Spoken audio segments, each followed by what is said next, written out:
Olá, meu nome é Isabel Lemos, eu sou gestora de renda variável do Fator.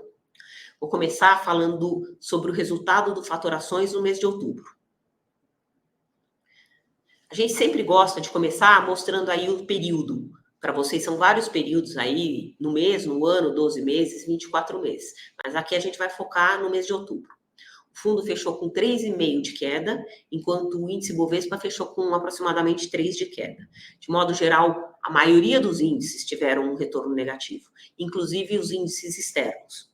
Basicamente, o que pesou nesse mês, para ser bastante resumido, foram as questões, nas questões internas, o fiscal, e na questão externa, a gente teve o conflito de Israel, né, e também a gente tem a questão do Fed, dos juros americanos. Indo um pouco mais adiante, a gente vai mencionar aqui as contribuições. De modo geral, as contribuições dos papéis foram negativas porque o fundo teve uma queda de 3,5%, como eu mencionei. A maior contribuição negativa veio do setor de energia e consumo discricionário. Dentro de energia, a gente tinha papéis como Petrobras, ainda tem papéis, né? Como Petrobras, Jalles Machado e Cosan e São Martinho, que acabaram afetando dentro desse setor.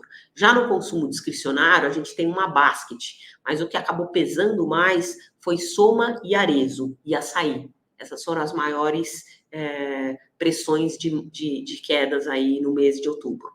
Dentro do setor financeiro, também tivemos algumas ações que tiveram quedas, como o Banco Itaú e como o Banco Pactual, que a gente tem na carteira, a gente continua com posições. E aí a gente teve algumas outras que tiveram uma performance um pouco fraca, mas não tão relevante aí para o fundo.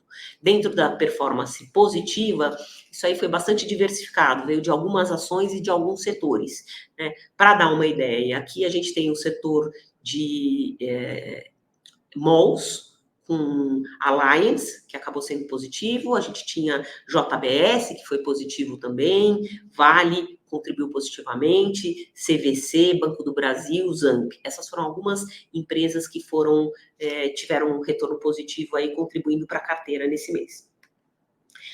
Vamos falar um pouquinho das movimentações e aí como que a gente chegou ao final do mês alocado. Basicamente, de novo, foram pequenas movimentações, algumas movimentações mais olhando o curto prazo para a temporada de resultado, que começa agora, né? Na verdade, algumas empresas já soltaram o resultado, mas tem aí agora os resultados do terceiro trimestre. Então, a gente fez alguns ajustes. Por exemplo, a gente acabou comprando empresa do setor de saneamento, como o Sabesp, a gente aumentou o imobiliário, mas aí a gente também fez uma troca dentro do imobiliário, a gente comprou Alliance vendendo Iguatemi.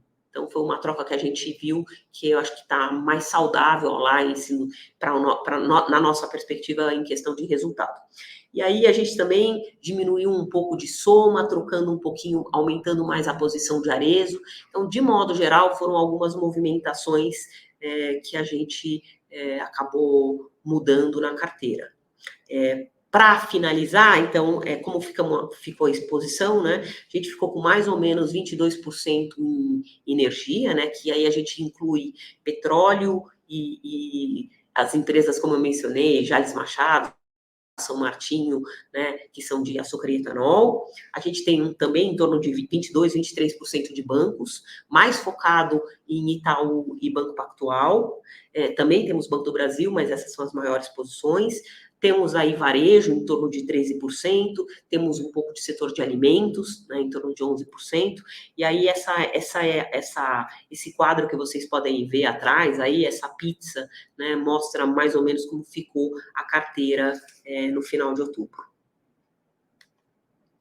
A gente sempre fala para vocês do retorno, né, mês a mês, aí também vocês podem olhar aí, imagino que vocês têm isso já de algum tempo, né, então mostra mês a mês e alguns anos para trás. E, por fim, o que a gente sempre menciona para vocês é que o resultado do fundo, ele sempre tem que ser olhado no longo prazo. Aqui a gente mostra a performance do fundo. Esse fundo tem mais de 10 anos, né? Então, é bastante importante mencionar isso. Por fim, vamos falar um pouquinho de mercados e tendências. Eu acho que não tem grandes novidades, eu sempre estou falando para vocês que a gente entende que o mercado de renda variável está atrativo, né? Claro, tem que ter cautela, mas quando a gente olha alguns ativos, esses ativos nos parecem bastante atrativos e com bastante potencial de crescimento, né, de rentabilidade.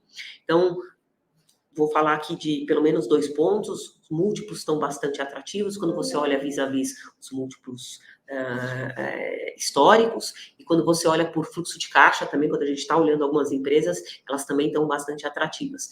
Claro que isso é importante, que a gente tem um cenário aí, tem uma visibilidade maior do cenário interno, e, portanto, sobre a questão do fiscal, isso vai ser bastante importante para dar o tom aí para esses final de ano e para o ano que vem. E na parte externa, a gente está focado bastante na questão do Fed, né, se eles param a taxa de juros e quando eles começam a cair a taxa de juros, né?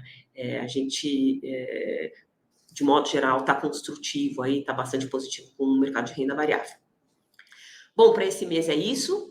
Mês que vem tem mais. Se você gostou desse conteúdo, se inscreva no canal, ative o sininho e nos acompanhe nas redes sociais. Até o próximo mês.